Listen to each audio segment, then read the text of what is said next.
this is one of the big mistakes I made as an agency owner. I thought all agency owners were competitors, so we're like not allowed to talk to each other, which is just what a naive mistake. Like, for anyone listening that is like, oh, everyone's my competitor, don't talk to them. Please reconsider. There are so many communities online, like what Cory's doing with A2, where people are wanting to help each other, and like, take advantage of that. Save yourself 4 inches of hairline. Come on, people. Like, you can do so much by learning from other people's own mistakes and picking up so much quicker and moving so much faster if you take the time to listen to other people. Hey, agency owners. I'm Cory Miller, part of the A2 agency growth team, and we got a great interview for you today with Hans Skillrud, co-founder of Termageddon, a must-have tool for privacy policies for agencies to offer your clients. Now, yes, Termageddon is a great tool for offering privacy policies. You're going to hear passion, the roots of all that for your clients, and making recurring money with it. However, I wanted you to hear parts of Hans' story that led to all this. It's another agency journey story, and how he went from an agency owner to selling his agency to becoming a product founder and running Termageddon. And all of that is here. But, so oftentimes agency owners, we go, okay, we're trying to get work done, do the work, and then try to get better, make more profit, refine our processes and do that. You're going to hear parts of all that. And eventually we get to this thing called product. And so that's one of the reasons why I wanted you to hear a lot of agency owners talk about running product, but what I wanted you to hear and be inspired by Hans's story that eventually led to Termageddon. So there's great advice along the way, including a great one, learning to say no. Hope you enjoy the interview.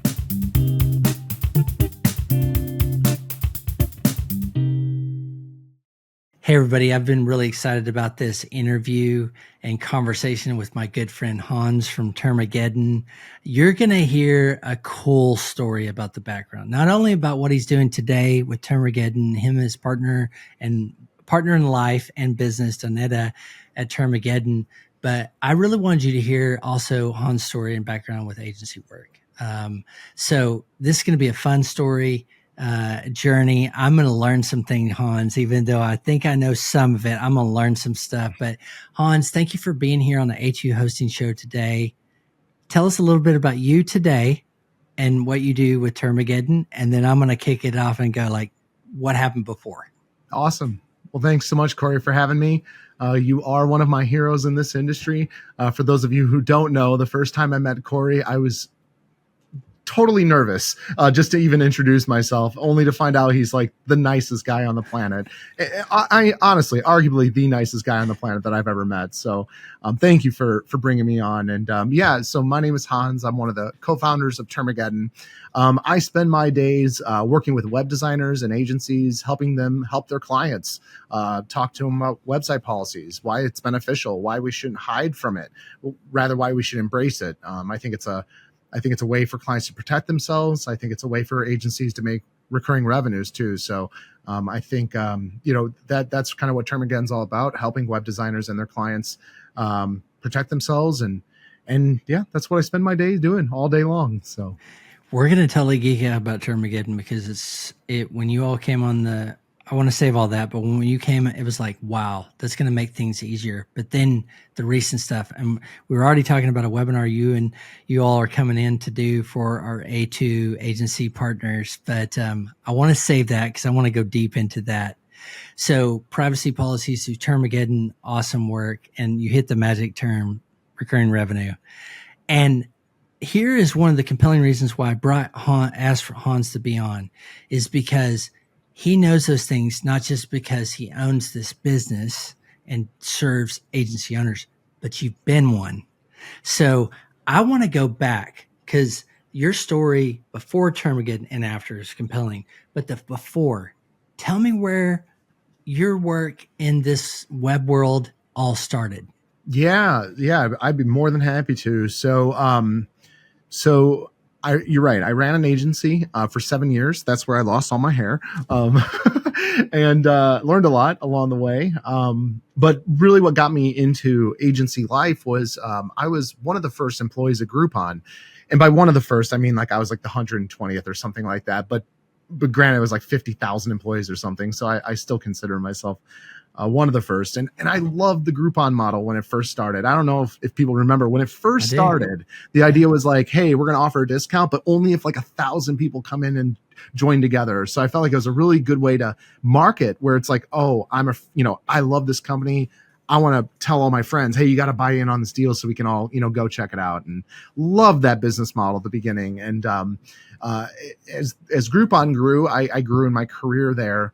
But I became a little bit more and more disconnected with the business model, because I felt like we were just discounting small business owners just to get them customers. And, I was talking to these passionate people who are so, enthralled with what they do in their life and in their career. And then it's like, oh, we're going to now discount you 50% and then take a big portion of the revenue for ourselves. And I just started to feel like it felt icky. And I started to become disconnected with the business. And I was just like, man, it'd be nice if just these small business owners could someone could help them take their passion online, so that they can be more found easily without having to discount themselves.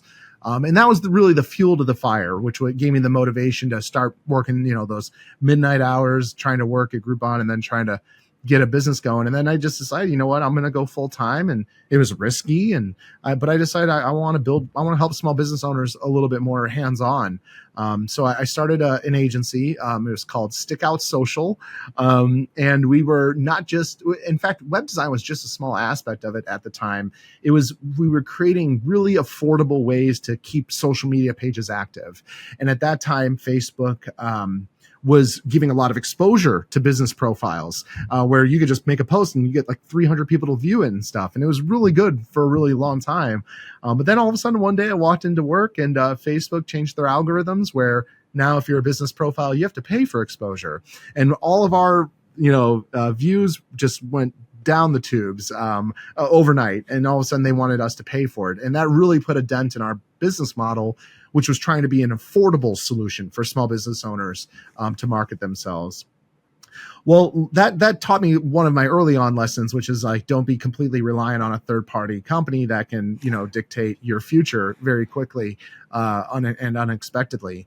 And so we decided to kind of spread ourselves out and start to do like various different services, web design being one of them. And that's where our real passion came in. And I'm saying our because at that time I had 2 or 3 people that had already joined on the company. We were getting paid basically nothing, but we were all passionate and trying to get things going. And we really liked building websites. In fact, I still remember the first one I did. I called a bar in Chicago that didn't have a website. I was like, hey, you got a cool bar, but you don't have a website at all. Like, do you want help building it? And I sent them an email. I got a call about 30 seconds later. It's like, well, I don't need a website, but I need social media done. Or no, sorry. I can't believe I forgot this. That was incorrect. They didn't have a social media presence. And I reached out. I was like, hey, can we help you with your social media? And a minute later, he called back and he's like, I don't need social media, but can you build me a website? And I was like, of course I can build you a website. And I had my phone on my shoulder. And I'm Google searching how to build a website at the time. And that's how it all started, was just some guy wanted to offer me, I think it was like $400 for like a 10-page site, which is just, anyone in the industry knows that will make you or break you. And like, you'll either decide, oh, I want to do this just for a little more money next time, or okay, I'm never doing that again. So anyways, built that website for him. Absolutely loved it. I happened to pick WordPress. It was that or Drupal at the time. Picked WordPress. Got very lucky on that one. And then from there, fell in love with it. Started building websites more and more and more, and found so much joy in it. And ultimately, I was able to grow the business to about a dozen people, and we were really having difficulty with operating procedures and really struggling on that front. So what we did was we decided to get rid of all of our digital marketing services. In fact, we changed our name from Stickout Social to BuildThis.com. And we went from 37 services, and I'm not kidding. One day I wrote it all down. What are all the services we offer, from email creation to Google Ads advertising. And I was like, this is ridiculous. We're never going to be able to, we're going to always be a jack of all trades rather than a master of one. And so what we decided to do was get rid of all these services and focus exclusively on web design and development because that was what we loved the most. And so the moment we decided to go to one service, web design, oh boy, we just went through the roof. It was lights out for us because all of a sudden we could standardize our processes. I can manage staff and hold mutual expectations of what is a good job in terms of their position in the company. And so we really were able to become fruitful because of that decision. And we can probably nitpick all this and talk about lessons learned along the way, so I can hopefully help prevent hair loss for anyone listening to this. And yeah, things were great. I was planning on being an agency owner for life, but life had different plans for me. I started dating a privacy attorney, Donata. And before I knew it, we were starting a business together, Termageddon. And then before I knew that, I had to make a very difficult decision, which was I decided to sell my agency to go full-time Termageddon, which, to say the least, was mentally very challenging for me. But I made the decision. Finally decided I'm looking forward just focusing on one business, because I'm not, I can never do what these Elon Musks of the world do, or they can manage like 100 different companies. I can only focus on one. And I like only focusing on one. So yeah, I made the decision to go Termageddon full time, sold my agency. And then, yeah, ever since then, Donat and I have been running the business. So we'll come back. Yeah, there's a ton. This could have been like a 3-part interview. I probably should have broken that up a little more, but yeah. No, I love it because I think there's this time of focus. You back to the focusing on web design. It's so interesting that you was talking to agency owners this week, and how they got here, and recognize at some point you got to focus down and figure out what's the thing you really do well when you're doing everything. And but I think sometimes at the initial stage of the any business, but particularly agency, is trying to figure out who and what are we doing really, and who, and then over time we winnow it to that. Yes. So you said you loved it, technically skilled. Were there other things that went into focusing on that and making that hard decision to cut these others? Yeah. So it was me. I was preparing for a presentation actually at a tech community on just like running an agency and what it's like. And I was preparing slides, and that's where I wrote up the 37 services we provide. And that moment hit me. It just hit me. I was like, this is what everyone's talking about focusing in on one thing. Like when you're trying to offer 37 different services and trying to keep everything up to date with the changes in industries, yep, it's darn near impossible. Unless you're a massive, massive team. But starting off by offering everything, I came to realize I don't like that. I'm spreading myself too thin. I'm over here fixing something about a website, and then I learned, Bing ads have changed their way of doing things, or they just launched a new UI that we have to go figure out. So it was really just, it was just kind of a shocker for me. Just when I wrote down everything I do, I was able to very clearly see this is what is wrong. This is why we're having challenges of growing our business, because right now we're more or less freelancers where we're just going to say yes to everything. And we let multiple years go by, and I don't disagree with doing that because I was able to find out what I loved. And right. So I don't say that's not a bad thing. Is it a bad thing if you do that for life? Maybe. Yeah. I would probably argue that. Like, I would rather say, go find out of those 37 things, find 1, 2, or 3 of those things that you love, focus on that, and then find partners that do the other things. And oh my gosh, the moment we were like, wait, we can send this company all of the work that we don't want to be experts in anymore, and they're going to send us all the work that they don't want to be experts anymore. And wait, now we have a network of people that are experts in exactly what they do. That's our competitive advantage. And so it was the decision to reduce our services down that actually opened more doors than closed, which is just, what a beautiful thing. I love that, because my business mentor said one time, he's like, your success is dependent on the hard conversations you're willing to have. And I'd add to that decisions, the hard decisions.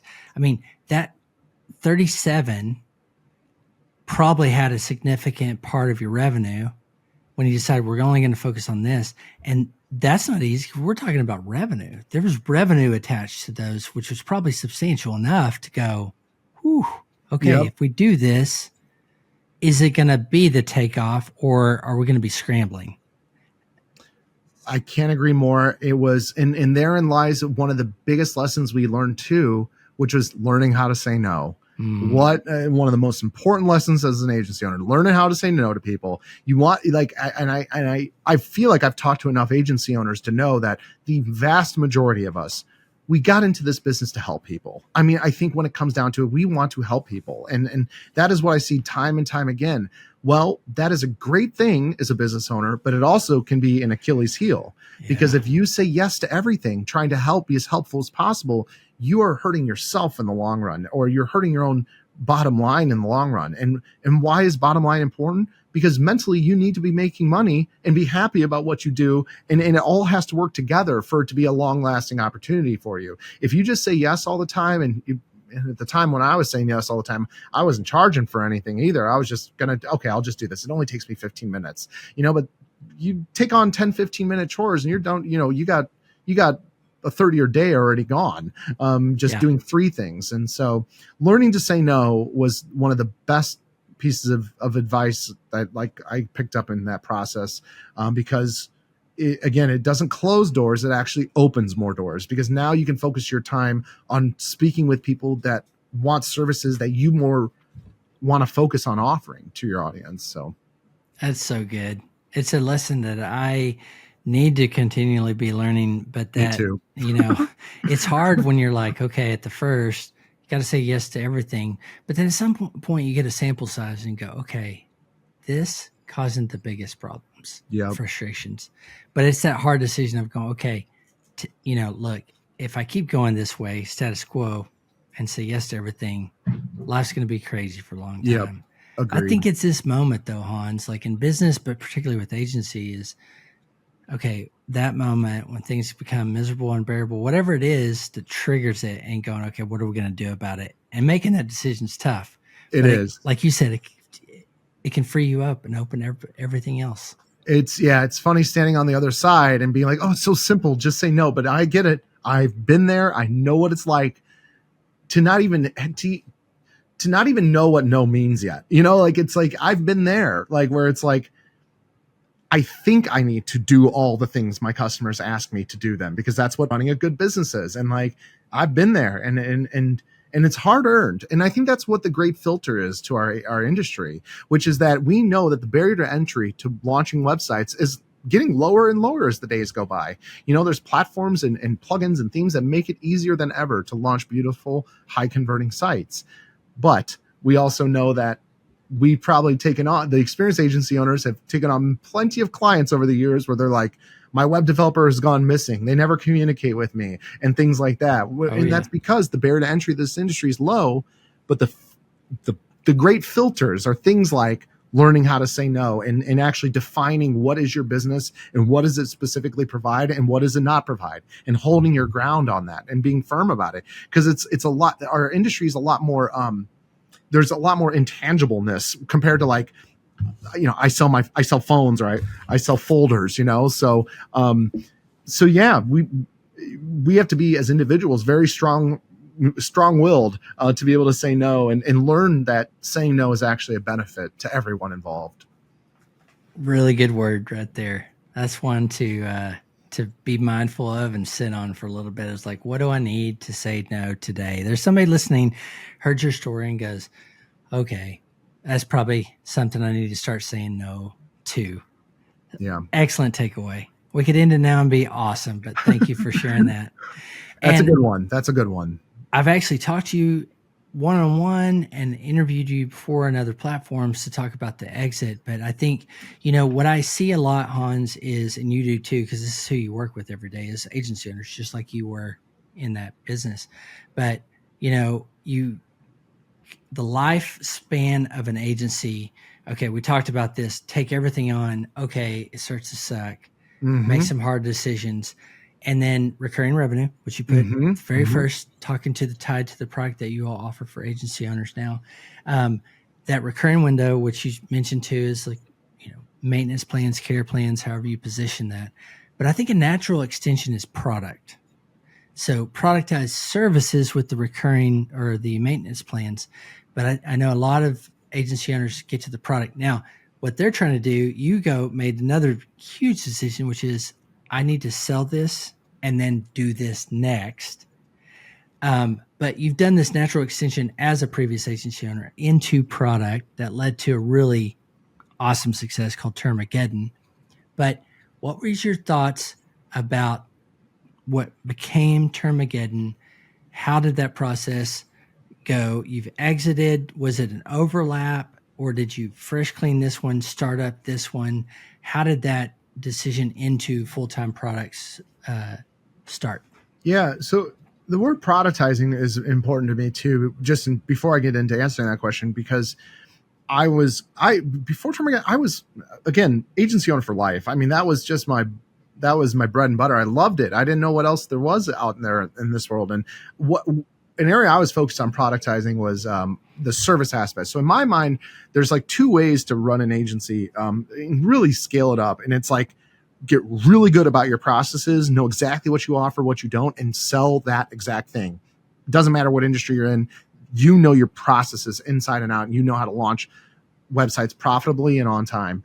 The other way is to focus on an industry where naturally I think you are going to have a productized service offering as well. But focusing in on an industry. And me personally, I started launching, I did a program called Same Day Websites, and oh my gosh, it was just crushing. One single day, a customer comes into our office in Chicago, they sit down, we build the website in front of them over 8 hours. I got 2 staff members doing it.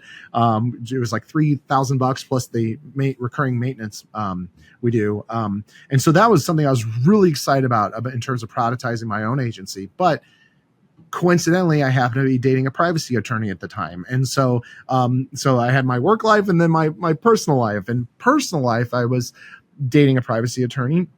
And over dinner one time, I was like, "What do you do?" And standard dating conversations. She tells me she's a privacy attorney, and I'm like, "Well, I just copy those whenever my clients ask me to." And she's like, "You realize how bad of an idea that is, right?" And I'm like, "Okay, fair."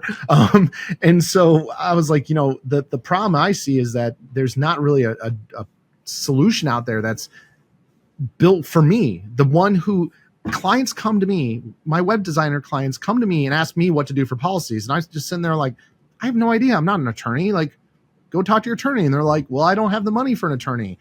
Well, turns out I'm not alone. Like I'm not the only one copying and pasting legal documents from other websites. Like it's kind of been a system industry wide thing. And really like, I just wanted to build Termageddon to suit my needs as an agency owner. I wanted to be able to first off get a free license for my own website because I'm not paying for my own policies as an agency owner. So I made sure our program, we give agencies a free license so they can test us out without having any barrier like paying us. And then offer a dashboard where we make it as easy as possible to provide education to clients, tell them why this stuff is important, let clients make decisions, and then deploy it as efficiently as possible without sacrificing comprehensiveness. So with Termageddon, it was very natural to me in the sense that I was just building it for myself. I mean, we call it the thing Termageddon. We really weren't expecting to get to where we've gotten to. I was so naive in thinking like I was just building it for myself and not really fully grasping the fact that what I was doing as an agency owner was what so many people were doing, which is kind of awkward, skirting by the policies or legal aspect of building them a website. And so where we turned it on its head was like, you can make money offering this. But more importantly is you can start embracing this stuff and educating your clients. And so, yeah, we productized the policy concept. But more in my mind, more importantly, we focused on educating this industry about like, here's what you should do in terms of educating clients, letting them make the decision what they want to do about policies. And I feel like that's what we really introduced into the market, at least from my side. Donata introduced the most comprehensive policies money can buy. At least I'm biased, obviously, in my opinion on that. But I'd like to think she has done that too on her end. So I think when, agencies are thinking about this, there's so much to pull from your own story. Yes, you happen to meet Donetta, who is incredible, by the way. You all get to meet her at some point, but she's incredible. Hans and Donetta are a really fabulous duo. But you take something like you said, you could kind of skirt by. If somebody asks you for it, you kind of skirt by. And this is, I think, 2016 and 17, right? 16? Yeah, that's right. Yeah, 2016. Yeah. Actually, 2015, I think is when we had the idea. Yeah. So if you look at the history of the web and really growth and expansion, very early still in the web. And yes, you could do that. If a client asks you like, oh, I should, okay, yeah, I could do that. But then there's a key in this. We hear from products all the time. That is scratching your own itch, building it for yourself. You needed this. You were copying and pasting stuff. You had access to an expert, a lawyer, obviously. You could do them really well. But at that time, the reason why I'm highlighting this, Hans, is it was kind of like this fly buzzing around me. I'm trying to find. It was kind of a nuisance. It was like, okay, I've got to do this. How do I do it? I'm not a lawyer. I don't need to go through all this process. But you started with something for yourself that you wanted to make better for you and your clients. And that turned into something that there was a moment, I'm sure you're like, well, this could be for other agency owners too. Yes. Yeah, that's exactly it. This is one of the big mistakes I made as an agency owner. I thought all agency owners were competitors, so we're like not allowed to talk to each other, which is just what a naive mistake. Like for anyone listening that is like, oh, everyone's my competitor, don't talk to them. Please reconsider. There are so many communities online, like what Cory's doing with A2, where people are wanting to help each other and like take advantage of that. Save yourself 4 inches of hairline. Come on, people. Like you can do so much by learning from other people's own mistakes and picking up so much quicker and moving so much faster if you take the time to listen to other people. And but yeah, for me, it was just that kind of like, I just want to build it for myself. And of course I felt like there were other people that would need this type of tool. I always had that in the back of my mind, for sure. But when testing and QAing and stuff, it was all to start to get the MVP out. It was primarily just me expressing my concerns of what I needed it to do. So yeah, without a doubt, that's how it got created. Okay. One of the reasons, Hans, I was mentioning 2015, 16, this era is like, you could probably skirt by, you could probably be okay now. And this is one thing you all are coming on to share with our A2 agency partners is like, there's not just laws and regulations out, there's more coming. It's a different age now. And there, like you said, the word protect several times for good reason. There's a lot of attention, a lot of spotlight on these types of things. So like what was maybe previously a kind of annoying thing, now it's just a business reality that websites, agency owners agencies building for those clients need to be thinking about today. I mean, the landscape has shifted and gotten pretty intense, and you all are the experts on this, but it's not a nice to have anymore. Yeah, agreed. This year I've spoken to so many business owners that are dealing with $50,000 demand letters for damages because they didn't get consent from their website visitor.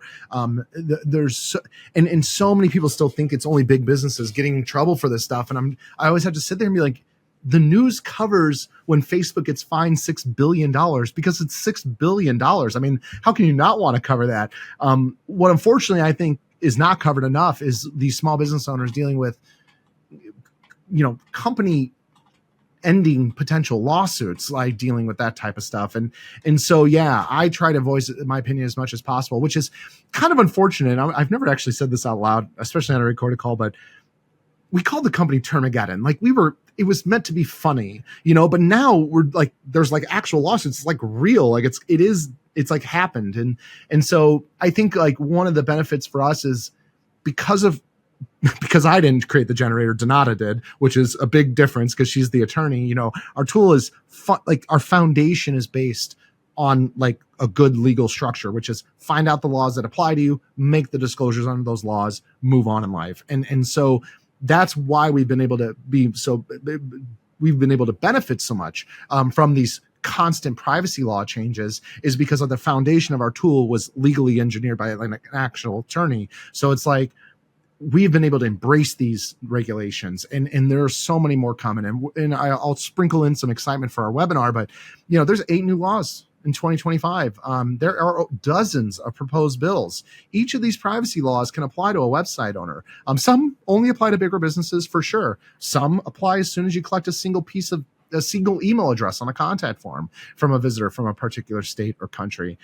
So in the webinar, more than ever, we're going to talk about just as web designers, when we're building websites for clients we're building contacts forms for them, we're installing analytics tools for them. We can't do that behind the scenes as much as we used to. Like back in the day, we used to just install Facebook Pixel and never think twice about it. But website owners are being sued for that. I cannot state that enough. I've talked to enough business owners who are on the verge of crying on the phone with me. Like I cannot help but get that out as a PSA, which is that we as agency owners need to embrace the fact that our industry is regulated. More regulations are coming, and there are companies out there like Termageddon that can help provide that education to clients, ensure clients understand it's their responsibility, not ours as the agency owner, ensure the client understands that they can take actionable steps to protect their business. Not just with Termageddon, they can hire an attorney, or they can find other means to get their policies generated. So I don't know where we started, what question got me to here, but used to it was a nuisance. Now it's a business reality. And just like you were saying, 8 new laws in 2025. And, the GDPR, I remember 5 years ago or so, was the one to flag. And everybody in the US was kind of like, okay, this is Europe. However, we're talking about web. It's all over. And that also the other flag I heard, not the expert here, just saying what I heard, and you can correct me, but it's like California, very cutting edge as far as these types of laws and regulations. And today, everything is fast forward. But that was just a start or the next step that was going to go away from where the web was going to go globally. And we're seeing that, like the 8 new laws, like, holy cow. Okay. Yeah, it's every year there's just more laws passing. Every year there's more, not less. And I think you're hitting on something important, Cory, which is privacy laws protect people. They don't care where our business is located. What they care about is protecting and regulating their people's data.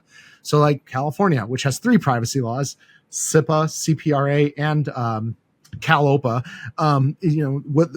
What these states are saying is like, hey, if you're collecting our people's data, you may need to comply with our laws and make very specific disclosures in your policies. Doesn't matter where your business is located. What matters is whose data are you collecting, because that will dictate what your policies need to say. So we'll talk more about this, and you and Danette are the experts on this. You got all the information, but like non-essential business thing that agencies need to be now today, if they haven't already, considering something. And you gave a couple options. There's a more time consuming, expensive option, which is go find somebody specifically to recreate something that you all have done at Termageddon, but there's that business reality. But the second part I want you to touch on just a minute is this Termageddon and the work you've done that really serves a vital need today for their clients, for them, is an easy way to get that out. But you attach something to what I think is beautiful, because we're supposed to be the experts for our clients in these things. Recurring revenue. So can you touch on a second of how you think about, specifically with your past as an agency owner, for those today going, I've got to check this box for my client. Yep. Okay, I got Termageddon, cool. But recurring revenue, how in a snippet, how do you suggest an agency use this in their agency, and also not just a thing they have to check the box, but actually could get paid for this because they should? Yeah. So I think it all comes down to education.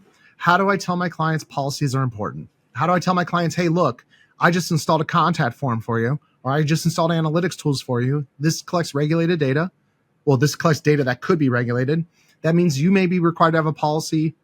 Please note, I'm not your attorney. I recommend you get policies. Here's some options on how you can do so. You can go out and hire an attorney to go draft your policies.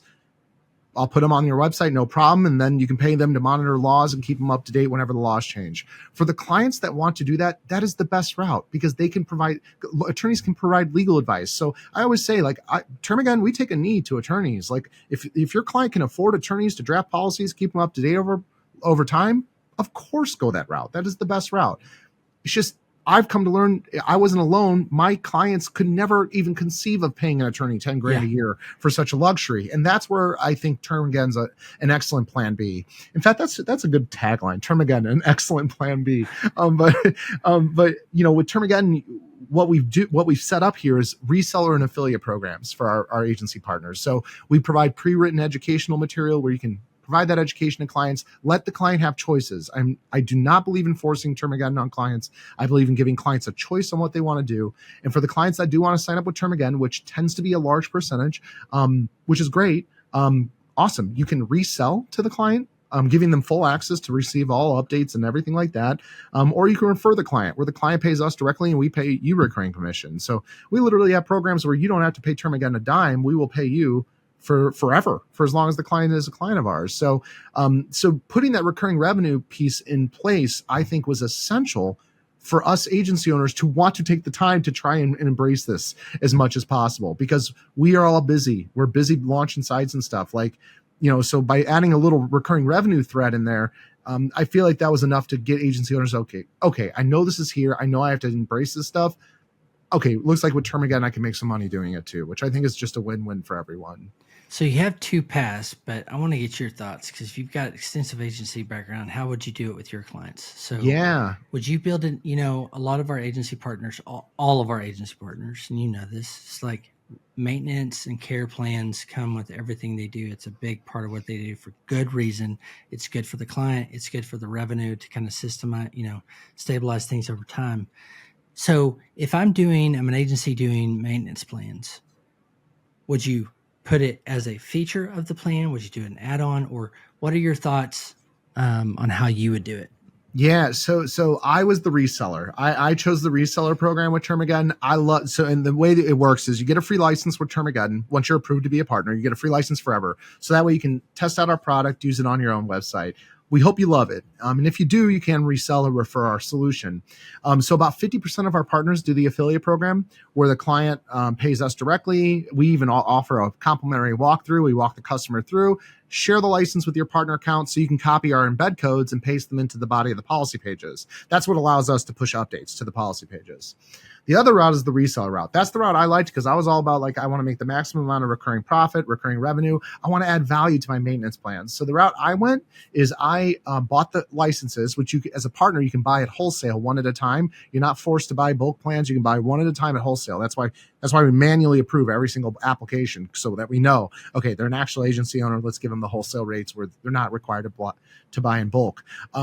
So when you incorporate it into maintenance plans, that's like a value add play, where it's like, hey, I'm adding this to my maintenance plans. Maybe you're about to change your maintenance plans and start charging a higher monthly fee. You bring this in, and that just shows the value you're adding to your ongoing support for your customers.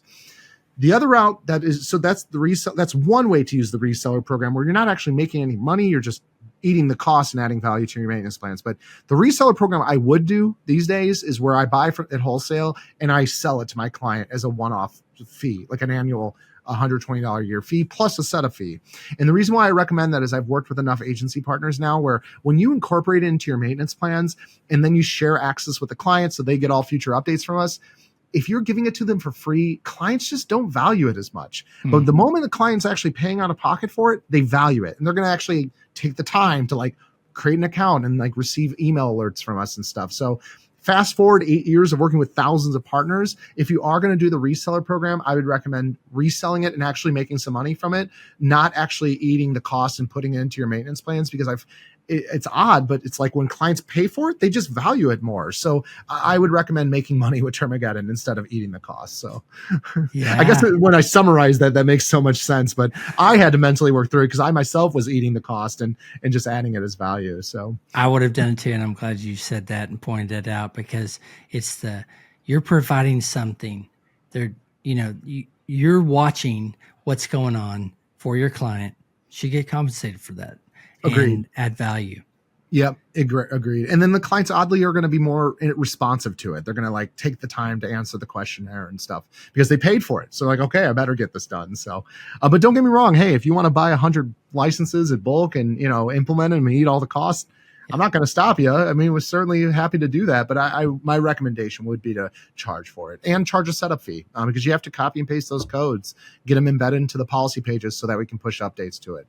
But whether you are a reseller or an affiliate, one of the key features we have is the ability to share licenses, and that ensures that the client receives all the updates from us, that you don't have to sit there thinking you're responsible for keeping up to date with privacy law changes. No, let us email the client directly. And that's another thing. A lot of agencies want to white label us. You're welcome to. I just don't recommend it. I would advise, not advise. I don't want to say everything I share is not legal advice, but I would recommend you embrace the fact that you're using a third party for privacy law monitoring. Like I don't feel like white labeling is not the right industry to white label. But again, that's just a recommendation. I'm not forcing that on people. It's just my recommendation to consider. So yeah, that's fantastic. What are you excited about? What do you got going with Termageddon and what you and Donetta are doing? Yeah, excited about coming up. Yeah, so Donata recently got appointed to be the American Bar's representative to the United Nations. So at this point in time, I'm a glorified house husband. So I'm very excited to see what she's going to be doing there. It's possible she may be helping write privacy laws, which I can't think of a better person to do it, because she fights for privacy rights every single day at the American Bar Association. I love every second of it too. I'm very proud of her for what she's done there. And we're also both very excited for our new app. So right now we are available in the US, UK, Ireland, Canada, and Australia. But with our new app, which is just a few months away around the corner, we're going to be able to release to many more countries, release multiple language options, and even implement some features that are going to make the setup process better than it currently is for our reseller and our affiliate partners. So one thing I just find myself doing again and again is I just want to reinvest into our agency partner program. I've come to learn if I just listen to what my partners say they want to do and then we do it, we just keep growing. So I'm not going to change what's not broken. So yeah, our new app is basically a culmination of 8 years of talking to agency partners and understanding what they want and rebuilding basically everything to make it better. So I'm really excited about our new app.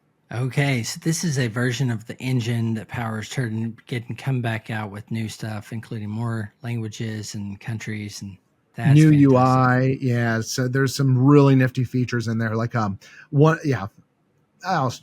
We have some pretty lofty goals for what we want partners to do. For example, only have to log in once, and boom, you get everything created, and then the client can finish up everything they need on their end. There's quite a few features, but I'm not allowed to share them all per the recommendation of my wife, who's far more logical than me. Because if it was me, I'd just share everything. But we want to keep things up for surprise too. So we'll have you back after when it gets closer and talk about all of those cool things. But we'll have the link in the show notes. Of course, we go to termageddon.com, check out what they're doing. And Hans and Detta are incredible people and a service that's really essential and vital. And you can hear it from co-founder, like, background in this, understand agency work, client work, digital marketing work, and have done a great service. I have one last question for you, and I just want to. Okay, we're talking now in November 2024. What are you seeing out there overall? Web, WordPress, whatever it is. What are you looking and seeing for agency owners maybe in 2025 and beyond? Yeah. Oh man, I'd love to talk about that. So I think a lot of I've been in the industry long enough to say that every year there's some new technology where web designers are never going to be needed again. I do not buy it. I don't buy it for a second. I full-heartedly believe the web industry is always going to be necessary. I've talked to enough small business owners to know that experts are experts in their field. They are not just all of a sudden experts in absolutely everything else. And there will always be a need for this industry. And it goes to show, like, there's thousands and thousands of partners that I've spoken to, and I know we are just a drop in the bucket compared to how many are out there helping website owners out. So I guess I just send my thoughts with, like, if you're sitting there being like, oh, I'm never going to be able to sell a business after X technology launches, I'm telling you, that's just not reality. Small business owners do not have the time, skill set, or anything to like manage a proper high converting website. So I would just say, I recommend, just like privacy, rather than pretending it doesn't exist, embrace it, find these new technologies, embrace new technologies, become experts in those new things, because you will be hired for making those things great, taking those things and making great things from them for your clients. It's never going to stop. Never going to stop. So what a good word to end on, and great advice. Hans from Termageddon will be having a webinar here very soon. Head over to termageddon.com, check it out, hit the contact form. You're going to get one of the two principals over there. It's a great shop, everything they're doing, product for agency owners. But thank you, Hans, for being on today. So much appreciate you sharing all of this great advice and wisdom and what you're seeing in the world. It's a good word for today. Awesome, Cory. Thank you as always. Always great seeing you.